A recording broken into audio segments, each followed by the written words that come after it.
I would like to introduce you to today's presenters, Leah Clark and Kristen Bacalar.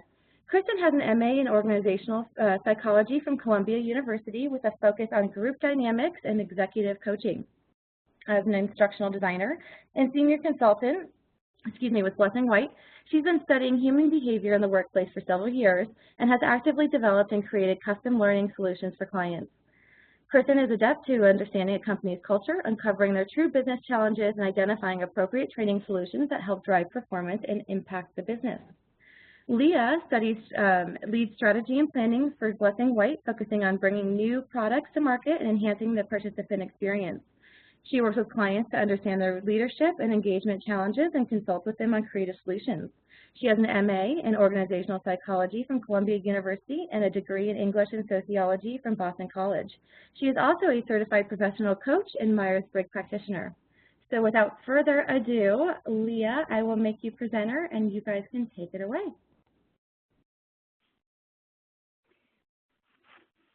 Thank you, Kayla. I'm going to get the presentation. And thank you for everyone who's joined. Really appreciate you stepping in and taking an hour out of your day and sharing it with us. So over the course of that next hour, we're going to cover a couple of things that you see on the screen. Likely, if you've signed up for a webinar on coaching, you already know the benefits of how coaching can propel your organization forward. We'll spend just a couple of minutes reviewing that. And then we'll talk about why aren't people coaching? What are the challenges that managers face? And then we'll segue into how we think the paradigm needs to shift, how we can move from annual and awkward to everyday and engaging. And to talk a little bit about how best to accomplish that, Kristen will take us below the surface and share how positive psychology, mindfulness, and EQ impact that human dynamic, impact the exchange between a coach and a coachee in a way that is meaningful, personal, and positive. And we'll share with you the definition and the benefits of everyday coaching conversations. So why coach?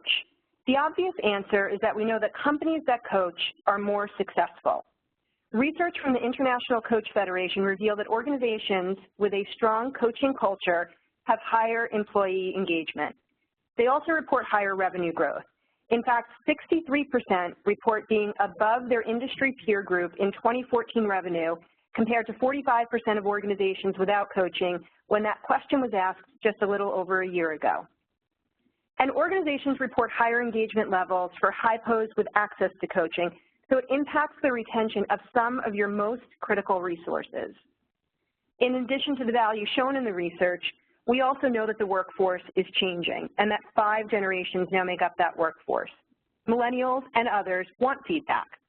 Blessing White partners with Future Workplace, who recently released a survey with Randstad that looked at several things, including how millennials and managers interacted. Both millennials and Gen Z indicated the most important quality of a leader was communication, followed by support and honesty. And all 3 elements, communication, support, and honesty, are part of coaching, so critical individually and also in combination. The report also found that regular feedback was present in outperforming companies, whereas respondents in underperforming companies reported receiving less regular feedback. Gen Z, millennials, and quite honestly, most generations indicate that they do their best work when their managers engage with them, by listening and valuing their opinions and ideas, and by giving quality feedback regularly. And we're going to spend some time today talking about what regularly means.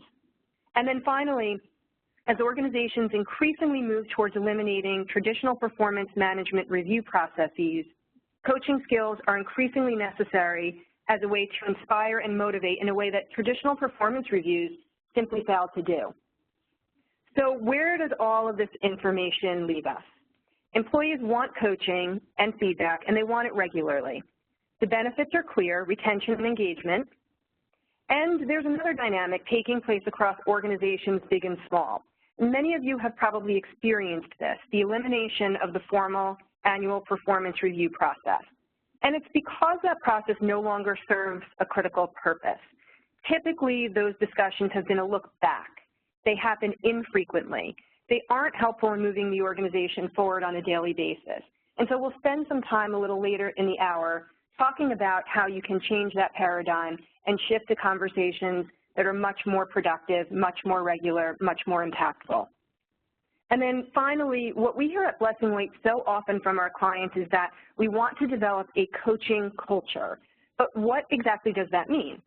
So we define that as an organization in which coaching is an intrinsic part of the way employees interact with each other every day.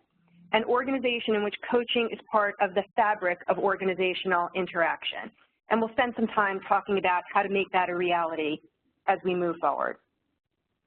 So before we get into what we learned and what the biggest obstacles are to manager coaching, we'd like to do a quick poll of those of you on the phone and ask you to answer this very simple question.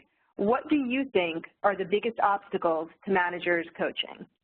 Kayla, if you could open the polls. Yep, so the poll is now open, so if everyone can go ahead and input their answer. I do see several folks inputting theirs. There's definitely a clear leader here. So we'll give it about 20 or 30 more seconds to let everyone wrap it up, and then we'll share the answers. Excellent. What do you, while they're finishing their responses, Leah, what did you think? What's the biggest barrier for you coaching, maybe even coaching your children? Well, in coaching my children, it would probably be waiting until my 3-year-old is done throwing something at me. Put the Lego down, I will coach you. But after that, I think it's just finding the opportunity to take a deep breath, whether that's in parenting or in coaching, and seizing that opportunity or that moment to turn a normal interaction into a teachable moment or a coachable moment. Yeah. And so I think that's one of the things that you know, hopefully we'll encourage not only as parents, but also as managers in an organization. Cool. So Kayla, are we, looks like we're pretty good on the poll? Yeah, so the results should be showing. Great. So as we look at the results, most of you have answered that it feels like an additional task on top of your day job. And so how is it that you change that dynamic? How do you make it so that coaching feels like it's not something in addition to your daily responsibilities, but something that really is part and parcel of your interaction with your employees every day? Afraid that you don't have the answers. I'm in some ways pleased to see that one, because we're going to talk about what coaching is and isn't, and a little secret that will tip our hand to some of the content later in the presentation. You don't have to have all the answers. And so we'll talk about what coaching is and how to debunk that concern. It takes too long. Again, everyday coaching conversations, we'll spend some time talking about the moments throughout the day that you can leverage to coach. And then not compensated for it. That's an interesting one. And I'd like to suggest that Kristen and I can solve that one for you on the call today. We probably can't, but it might be interesting for you to note that research reveals that leaders who are known for developing talent make more money. And we can follow up with the source for that. It is a Blessing Weight partner. But all of these obstacles really can be overcome or mitigated. We'll spend a couple of minutes moving forward and talking about that. So our research reveals that the top 2 reasons that managers don't coach is that time issue. It takes too long, and they fear they don't have all the answers. And in some ways, I couldn't be more delighted that these were the responses of the research we conducted, because there's a way to overcome each of these concerns. And we want to start with the first one. It takes too much time. It's our perspective that the time you need to coach is right in front of you every day, and that, in fact, you need to have what we call everyday coaching conversations. These are the small, instant, often taken for granted moments throughout the day when we can use coaching tactics. So it's about thinking about those micro moments to jump in and coach that can add up and create a tipping point that propels the organization to that coaching culture. And we know that managers don't have time to sit down and coach every week, and that, you know, the days of spending a solid, uninterrupted 30 to 45 minutes with an employee are going by the wayside, that we live in that kind of immediate, in-the-moment, instant society. You can binge watch as many episodes of Friends as you want to. You can learn how to fix your dishwasher on YouTube. You can get likes within seconds and email responses super fast.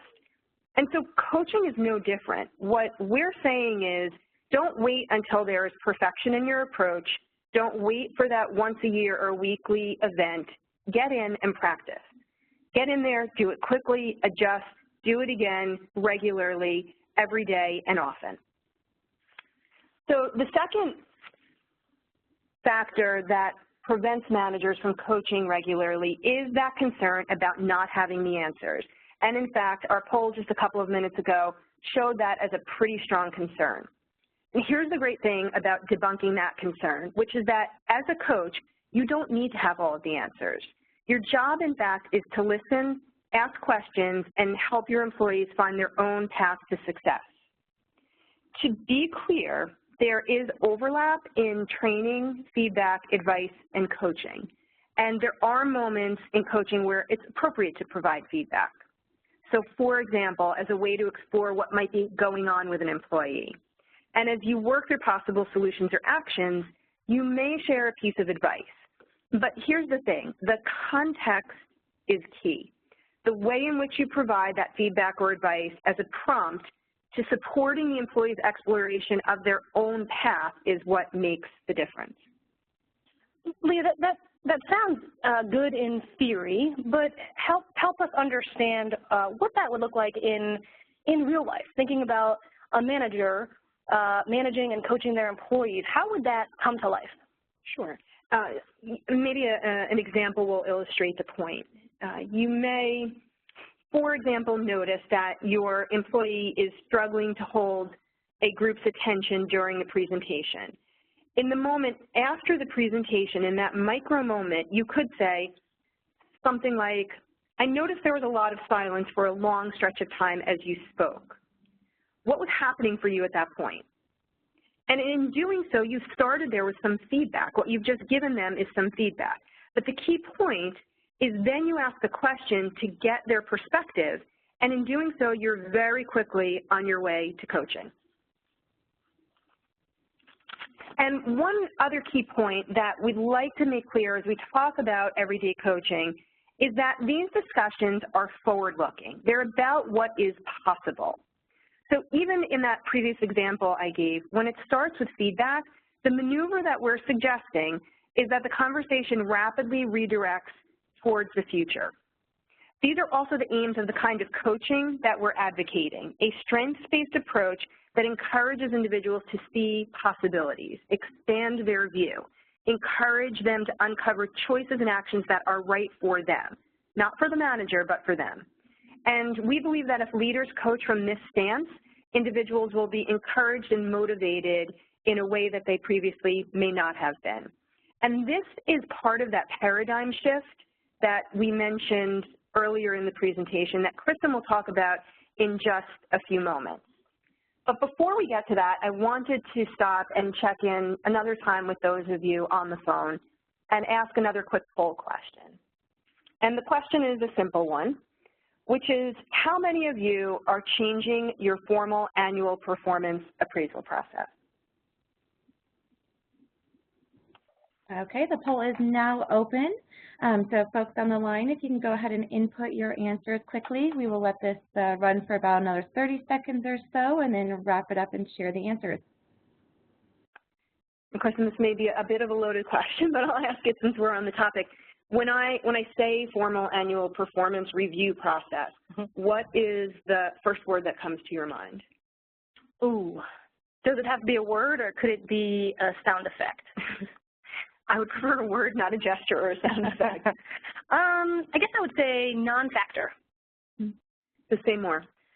I think about the last, company that I worked for and the performance management process and the yearly conversation, and it felt like when that came around, it was sort of a non-factor. I already knew everything that was going on, and my boss just sort of slid a piece of paper across the desk and said, "You good with this?" And I said, "Sure," because we were in contact the whole time. Well, it looks like we have the poll results ready to go. I do have to say someone just put in the chat field their one word was pain. So I had to chuckle at that. So let's go ahead and apply these results so that everyone can see them. Okay, so it looks a little bit like we are spread somewhat evenly. 11% have gone to the dramatic step of eliminating it. 24% have modified, another 32% considering modifications, and the last are keeping it as is. And we want to address how everyday coaching conversations can really help you regardless of where you are on this spectrum. So for those of you who are eliminating it or even making it less formal, the question is, what then replaces it? Our guidance is that as you move towards a less formal process, it's critical that you prepare your managers and your employees for a different way of creating partnership in the workplace, and that partnership is strengthened by opportunities to share and provide feedback regularly and informally. That these interactions are more productive, they're real-time, they're forward-looking, and they're more comfortable, right? So we want to move from awkward to engaging, and we do this by coaching every day, thereby making the conversations more comfortable. The manager and employee get into a regular pattern of coaching. It becomes part of the fabric of their day-to-day interactions. And for those of you thinking, well, we are keeping our performance management process as is, and so, where is the benefit to my organization in having everyday coaching conversations? It's really this, that if you're keeping the process, everyday coaching conversations can make that annual discussion more comfortable because, again, you're forging coaching partnerships every day. So when you finally do sit down and have that discussion, it's less awkward because the manager and employee are used to existing in a collaborative coaching relationship. So the bottom line is the more you coach, the less they feel that thud or that pain, as one of our participants chimed in, of that annual performance review discussion. There's only upside when you coach every day. The more you coach, the more you provide the feedback employees want frequently. The more you coach, the thud and stress of that formal process, should you choose to go that way, becomes irrelevant and minimized. The year-end review becomes less stressful, less fearful, because there are fewer surprises. I, as an employee, know where I stand and what to do because you've told me along the way in our day-to-day interactions. And really, you can feel that difference when you coach every day. So coaching day-to-day using the elements of positive psychology means discussions that are forward-looking. We suggest a strengths-based approach that emphasizes the skills and faculties that the individual possesses, unlike some traditional conversations that have focused in part on opportunities for improvement. Coaching from the stance of positivity is about helping individuals explore what's possible, what can be done to elevate their performance. And while we know that organizational values are an important part of your company's strategy, most likely, at Blessed and White, we have always believed that understanding each employee's personal values is a critical part of strong coaching and strong leadership. Much can be said for organizational core competencies. There's absolutely a place for them. However, in an everyday coaching conversation, a greater focus on the individual's abilities will help advance the conversation in a powerful way. Collaboration is a key part of that exchange between leader and coachee. Remember, this is not a dissertation. It is an exchange between two human beings. And finally, while traditional performance reviews have been a once-a-year event, what we're talking about is finding and creating those coachable moments every day as a more effective way to engage with your employees. So while there's absolutely a strong case for why, what I'd like to do is turn the conversation over to Kristen, who can share the how of the approach. Thanks, Leah. So remember that our approach to coaching is that it's happening every single day, all the time, in these small micro moments. 2 minutes here, 3 minutes there, 5-minute interactions in the hallway, walking to lunch, in an elevator, etc. These interactions that we have with our direct reports all the time. So we're suggesting that the multi-step models be tossed aside in favor of a more simple prompt like explore, collaborate, commit, or as we like to call it, EC squared. By using a pneumatic device that's easy to remember, managers are more likely to recall it and actually use it in the moment when they are faced with a coachable moment. EC squared stands for explore, collaborate, and commit, but it also stands for everyday coaching conversations. So it's easy to remember, catchy. Now I'm going to go into more detail on each of these phases to talk about what's actually going on, because when you think about it, good coaching It's sort of like a duck swimming. On the surface, it's smooth sailing, but underneath, their little feet are pedaling so fast to move them forward.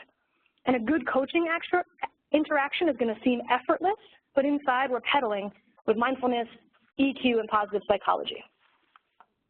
Now, it's our view that you managers do not have to have a PhD in positive psychology to be able to use the principles, nor do you have to have an intimate relationship with the Buddha to be mindful.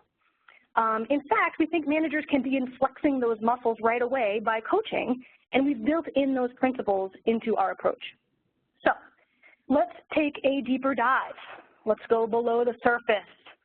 Let's try to fish out what we're talking. Too many puns, Leah? I warned against the puns, but you went with it. All right, well, let's find out what's happening in each of these phases, both in the interaction and with the muscles the manager is using, even if she doesn't know it.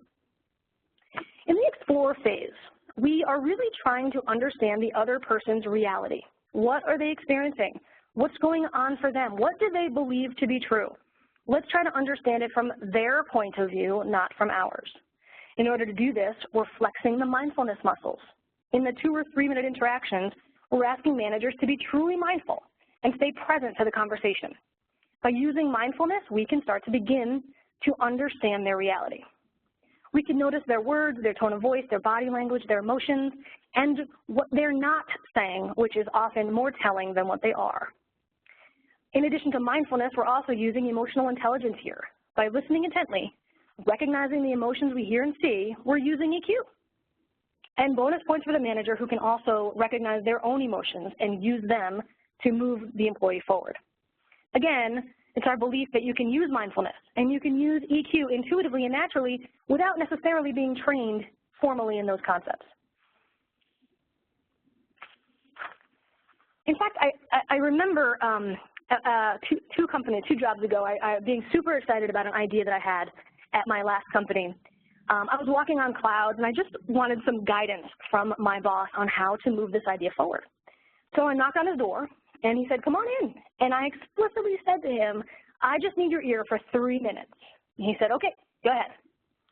So I start in with my great idea. My energy level is palpable, and within 30 seconds, his phone vibrated. He immediately looked at it, and it completely distracted me. And then I started thinking about him looking at his phone, and then I got into this like circular thought process where I was distracted by the fact that he was distracted, which was then distracting him. And, well, needless to say, 3 minutes came and went, and I left feeling deflated, not excited, and certainly not as committed to my idea as I was coming in. And by the way, my brilliant idea was a social networking site where people could share status updates and pictures of their friends and family. So big loss for my company. Obviously, I'm kidding. All right, on to the next phase, which is collaborate, and we use that term on purpose because we're talking about a manager and an employee here. We're not talking about executive coaching. There's an existing relationship, and they need to work together to uncover the best course of action. Both of them have a vested interest in the employee's performance. So it's not just about what the employee wants, like with some of these other models that we are all familiar with. When managers discuss what the future solutions could be with their employees, they're inherently using positive psychology. Looking forward, removing barriers, and discovering what might be possible helps the employee remain positive and get excited about the possibilities. And in the collaborate phase, again, as managers and employees discuss these possibilities, it's important for the manager to balance offering up his or her own perspective with asking for the perspective of the employee. Again, it's not all about the employee in this relationship. We're not talking about executive coaching like I said before. This is an existing relationship that we're just trying to make more coach-like. What we're trying to do here is have the first step forward for the manager be that of a coach interaction as opposed to something else. And this takes emotional intelligence. So if you're able to keep that balance, asking questions and listening and offering your own perspective, you're using EQ effectively to do this. And people without EQ are probably a little bit like this guy, Dilbert's boss. Interestingly, I actually worked with a woman not too long ago who started the conversation with her employees like that. I'm going to coach you on that now, and it was just super awkward for everyone. Or even this other cartoon. I kind of laughed out loud when I found this one, and while it is funny, having EQ means you're able to balance listening and asking questions and offering your own perspective, giving feedback, focusing on the future. It's all part of the game, and the balance is what is key, and that's accomplished by using EQ.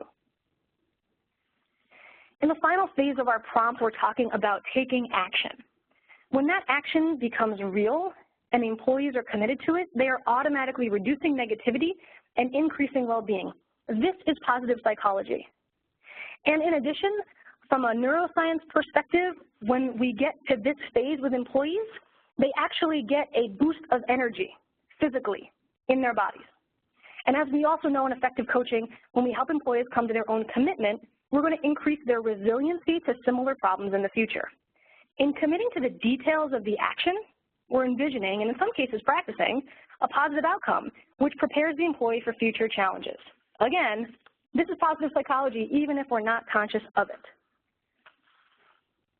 So to recap, effective coaching takes place within a partnership. Again, we're talking about the manager and the employee, so having a relationship based on some level of trust will be the foundation of a good coaching partnership. And together, they will uncover the possibilities and opportunities. Coaching should be forward-looking, should be a positive experience. And to get the coaching culture that most of us crave, we need to have our managers coach every day. Back to the poll results. While all of you folks on the phone thought that coaching seemed like another thing to do would be the biggest barrier for the managers, our research showed that managers stated a lack of time.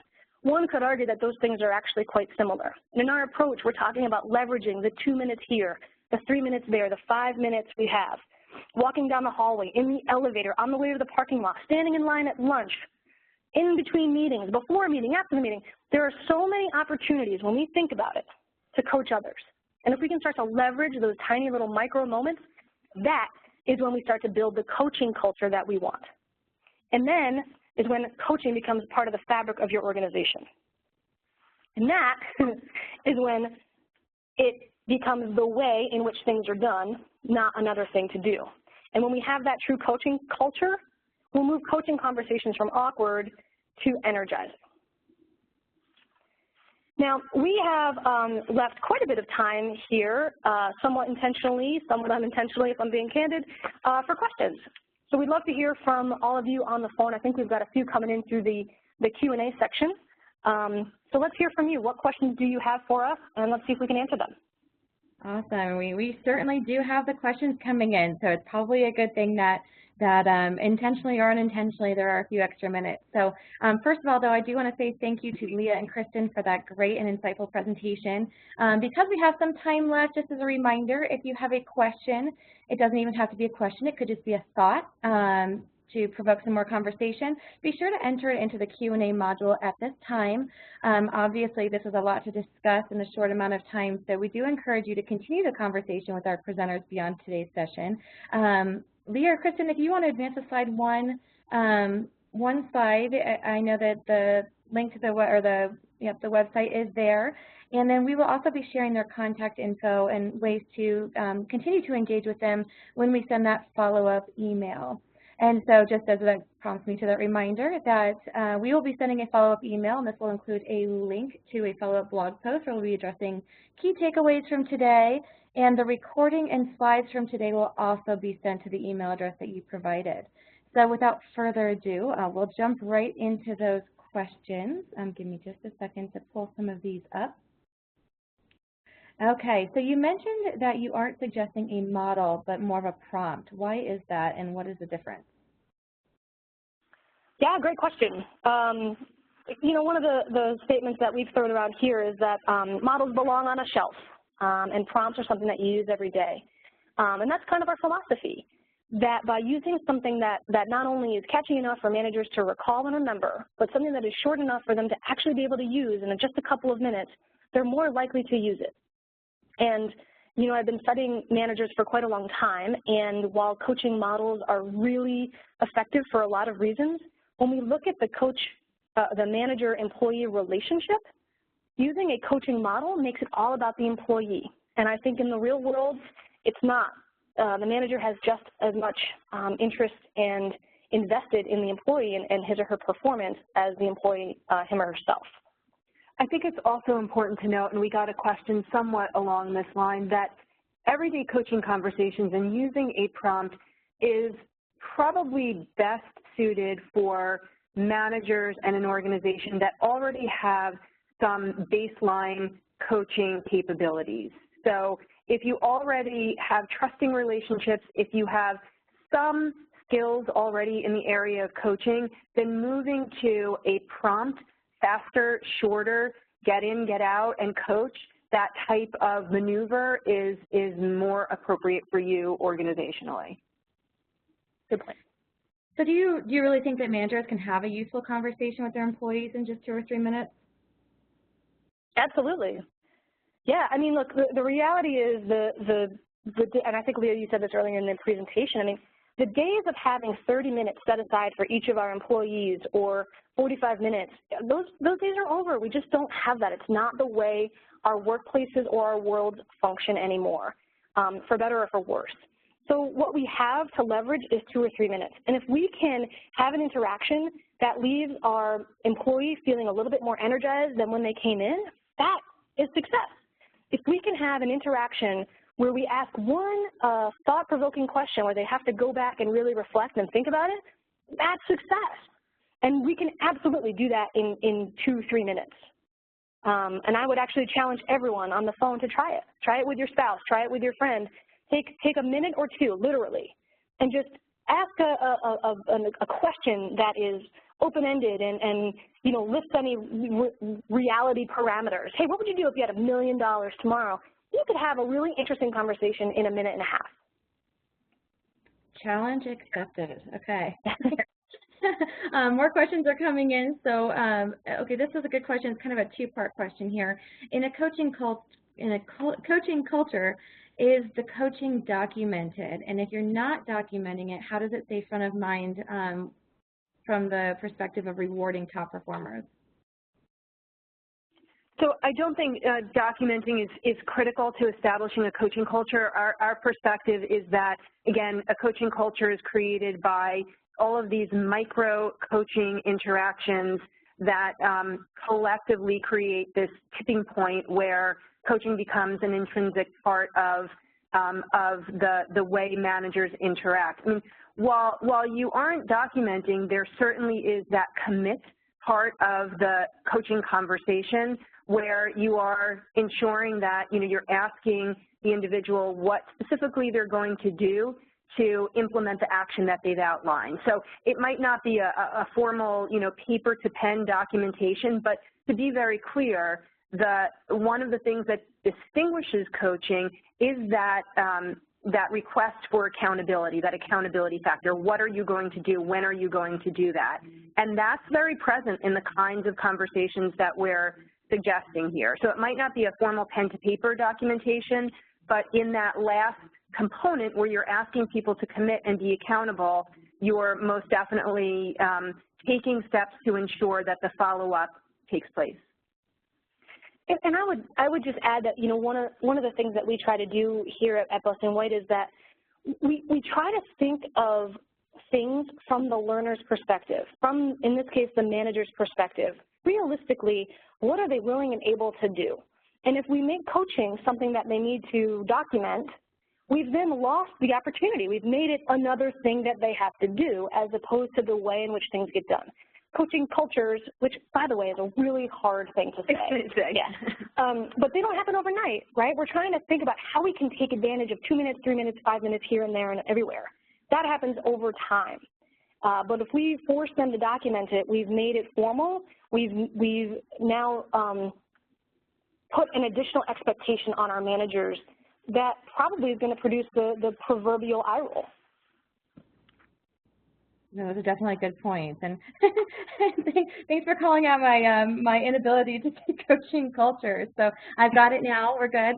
A few people have asked questions around, and I'll try to get to all of them. I'll kind of lump them all into one. But around the issue when you're trying to coach coworkers and folks in your organization who are either unresponsive to the coaching or in some some situations putting you in the uncomfortable situation of where they're complaining about other staff's behavior, and it's becoming more of a venting session versus a coaching opportunity.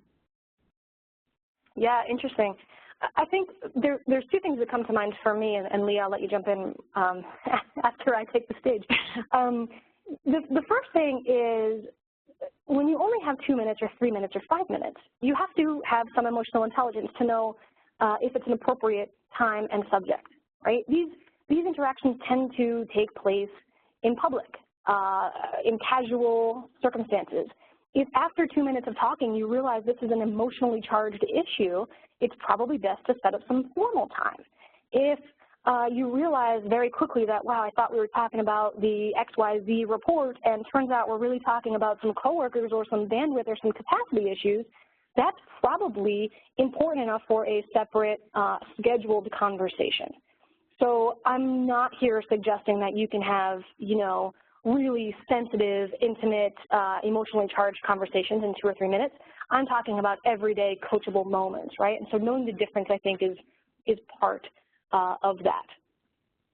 The other thing is, I think that when we think about positive psychology and future looking, so so-and-so is complaining about so-and-so, Susie Snowflake is complaining about, I don't know, Sally Sunshine, thank you.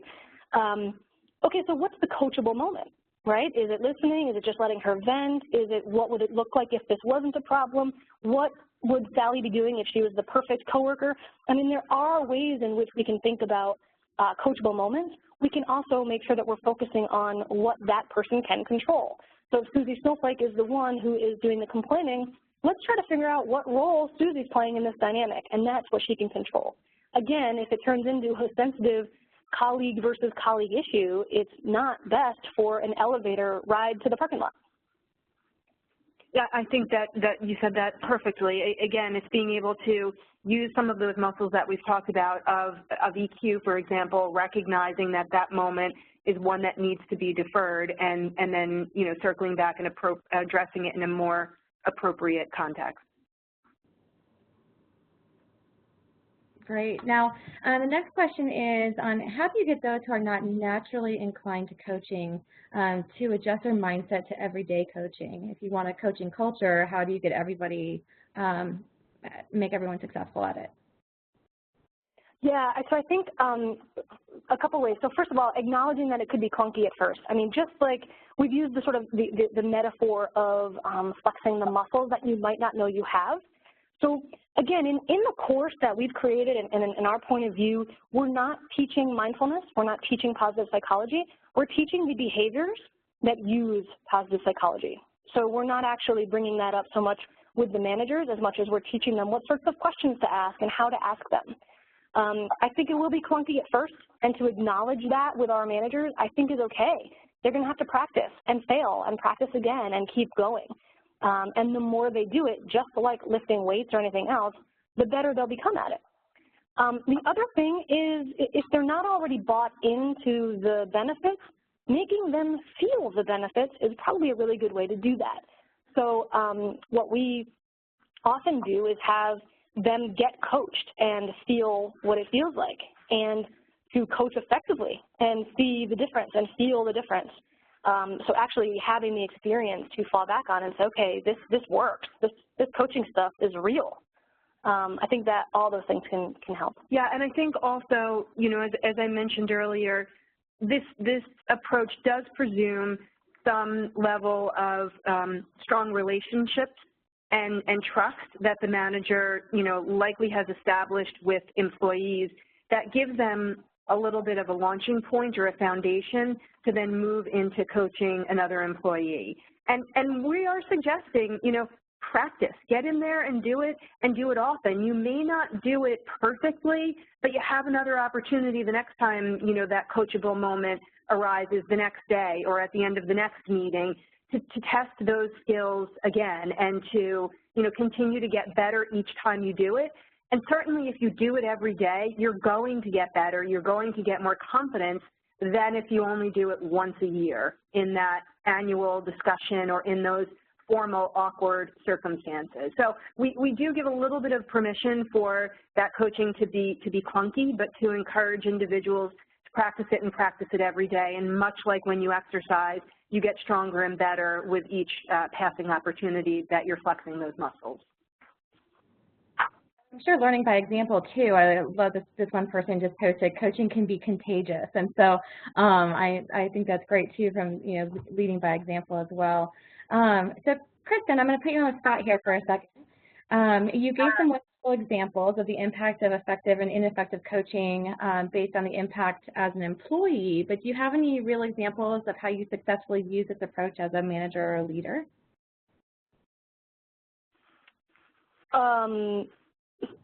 I want to make sure I understand the question, Kayla. I gave an example of using it. Sorry, what was my example? I can't be held accountable for what I said 10 minutes ago. You went into your boss's office with a great idea and then were quickly distracted and deflated. So more focused than school. Absolutely. So in that case, thank you. In that case, yes, I was the employee in that relationship. An example that happened not too long ago here with me at Blessing White is I was working with someone who brought in an idea for a training solution, something for a client. And instead of talking through kind of what it was and what was wrong with it or what was good about it, I specifically said, okay, so what's the objective? Like, what is in the perfect scenario, what will the participant learn? What will the people experience? And so in talking through that, and then the next question I asked was, and does this, product, does this design, does this solution accomplish that, and how? All of a sudden we were able to together identify some holes, and that person walked away super excited to, redo the design or to make some adjustments so that it was even better. So I think the ultimate thing there was that I didn't say, well, here are the things that are not great, here are the things that are great, here are some things you can do to improve it, but rather, what are you trying to achieve? And what would it look like if it was super, super awesome? And then together we kind of realized, well, maybe there's some work to do here. Now this next question actually, I can relate to it as well. It's a great question because I work remotely. I'm in Colorado Springs, and I work with a team in Michigan and Maryland, Pennsylvania, New Jersey, and we're kind of all over the place. So how effective is this type of coaching in a virtual environment with remote workers? Yeah, it's funny, Kristen and I have talked about this, and if you start with that prevailing ask questions, right, and listen, that can be accomplished even via text. And we've practiced this, Kristen and I, in our interaction. So, a lot of manager-employee interaction even happens by text these days. Somebody's on a call and they need to reach out to their boss with a quick question or a comment. What you come back with when you text should include that same collective pause and checking in that you would take if you were meeting in person, and then come back with a question. So rather than text back or, virtually say, here's what you should do, there's no reason why, working remotely or interacting via some method other than face-to-face should cause you to be any less coach-like. You can still ask those mind-opening questions. You can explore what is possible if you're asking it verbally, or if, for example, you're communicating virtually via text or an instant message or an email. Yeah, and let's start to think creatively, right? Like, let's get in the minds of our managers. How are they communicating? It's by phone, it's by text, it's by email. Are they using Yammer? Are they on LinkedIn? Are they using Skype? Do they have video chats? What are all the ways in which they communicate with their employees? And that's all it is. Now let's leverage those. It's just about changing our mindset, not changing the medium. No, that's great advice. There are several questions, and again, I'm going to kind of lump them all together, so I apologize if I'm not directly answering or asking your question. But a lot of folks are just saying that, again, they kind of fall into that category of right now they're pretty steadfast in their traditional approaches, and they're interested in moving towards a change in an approach. So how do you prepare your team for this type of change, or even get buy-in from leadership to work towards this type of change? Well, I think almost like any change, having buy-in from the top is really helpful and important. I think modeling it is helpful and important. And I think when this might sound a little cheesy, and I don't mean it to, but the reality is that if we can empathize with the people that we're trying to impact, I think we'll have a greater success rate. So I keep talking about let's view it from their perspective. Like, let's think about the daily life of the manager. What do they need? What do they want to experience? And if we can do that in a way that communicates that empathy, I think they're more likely to jump on board with whatever the change initiative is. So in this case, it's be a little more coach-like in your approach to management. And if we can say, look, we know this is hard. We know that you have so many things going on. You're an individual contributor first. You have responsibilities, plus you're managing a team, and you've got projects and client demands and all of these things. Like, let's empathize with what their reality is, and then get into the change, into how we can make their lives easier or better, because that's really what this is. Even though it's something for them to learn and a way for them to flex and adapt, ultimately it's making their lives easier. If they can be effective at this approach, they're going to get more from their employees, they're going to have to do less. It's a win for everybody.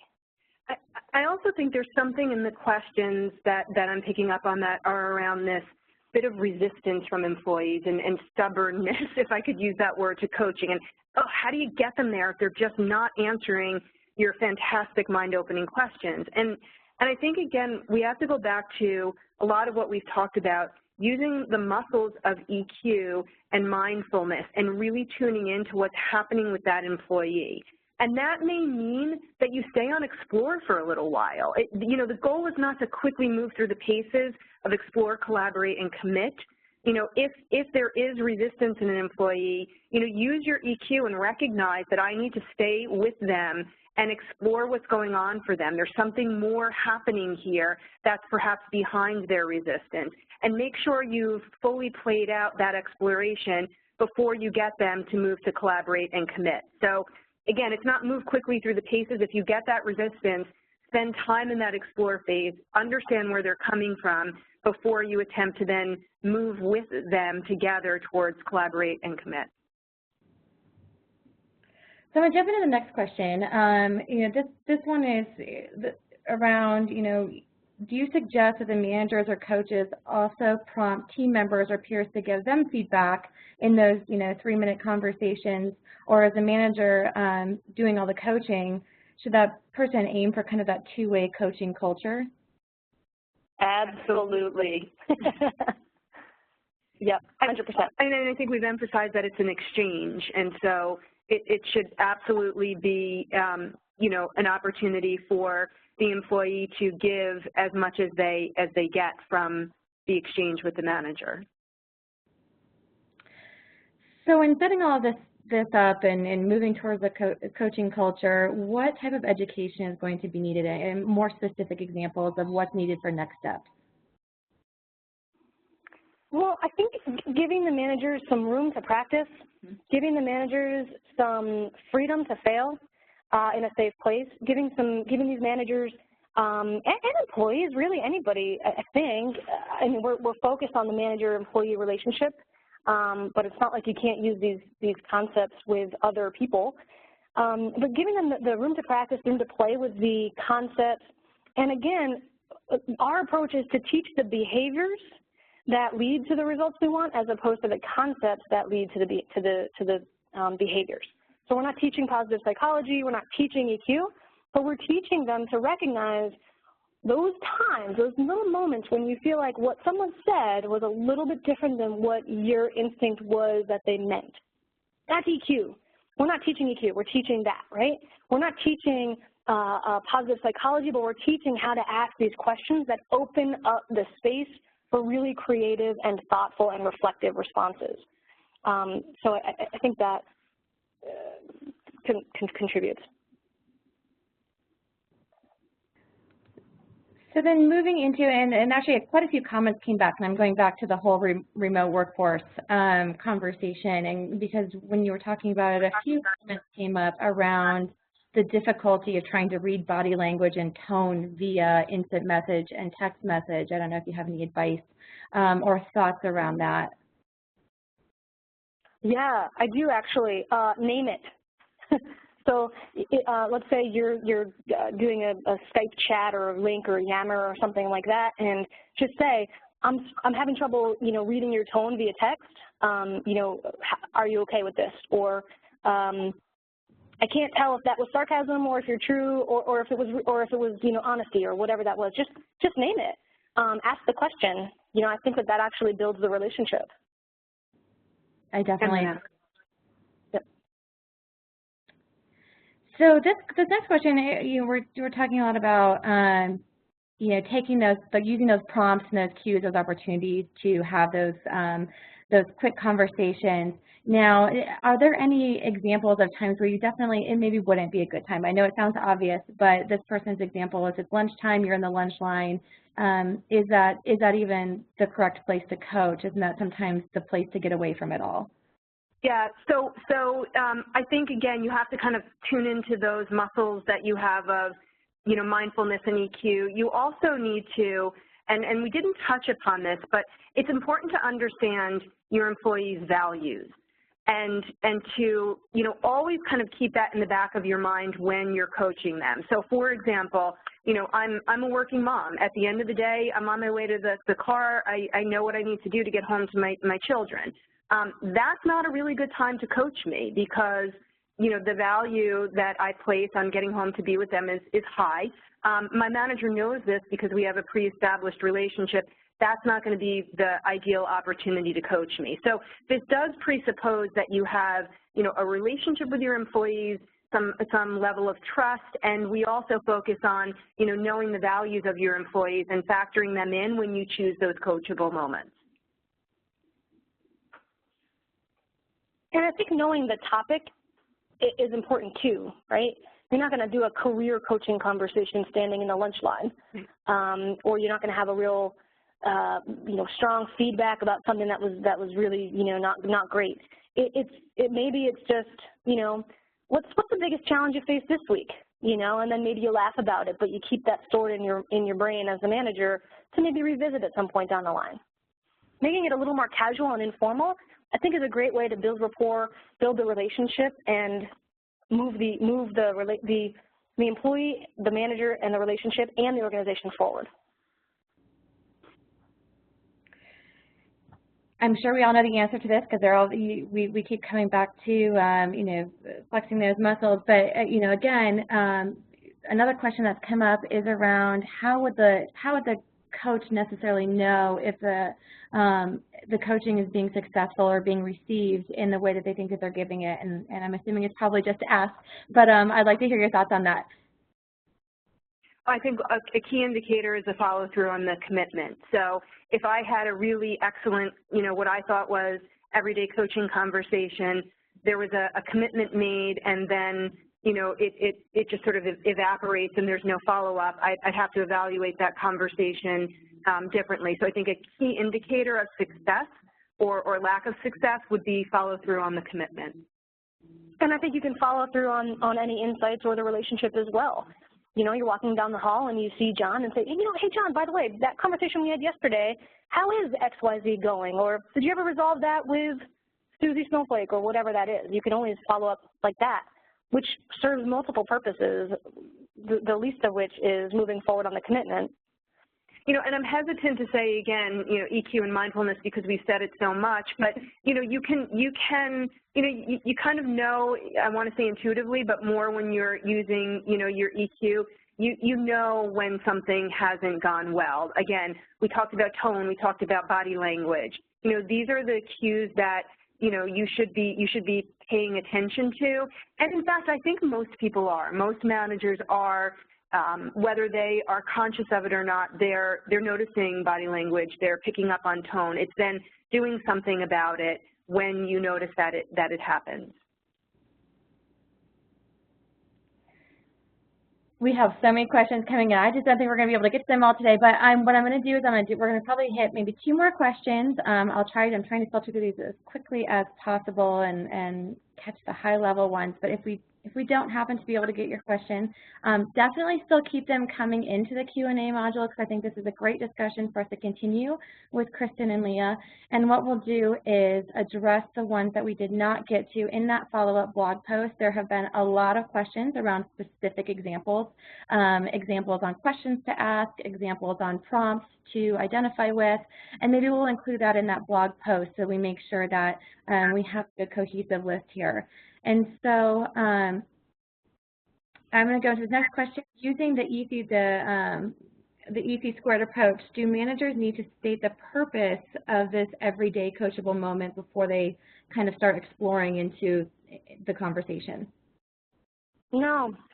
I think in doing so, you probably make it more formal than it needs to be. I would keep it, short and sweet and informal and casual and conversational, as opposed to again, I go back to Dilbert's boss, right? The purpose of this conversation today is to discuss. All of a sudden, we've stiffened up, right? But we've got an existing relationship. When we make coaching weird and awkward, then it loses its impact. Yeah. Yep, definitely. And I think too, again, there's nothing more awkward than saying out loud what it is, and it's just all of a sudden now the expectation is that person is going to be distracted, just like you were distracted by the phone. They might be distracted by you saying this, the coachable moment. Yep. And so a lot of questions have come in. What I'm going to do is I will make sure that all the rest of the questions are wrapped up. And at this point, what we're going to do is go ahead and start wrapping things up. If you have those questions, just please keep them coming in. Again, I'll remind you that the recording and slides from today will also be sent to the email address that you provided. So I want to say a big thank you to today's speakers, Leah and Kristen, and thank you to everyone who attended for your time and attention. I know that this was a longer session, but it was very, very valuable. I hope you also join us for next week's webinar on, it's actually wrapping up the last of our Learning Trends series. This one will be on MOOCs, and all of our other Learning Trends sessions are available on our website at gpstrategies.com. I wish everyone a great rest of your day, and thank you for joining. Thank you.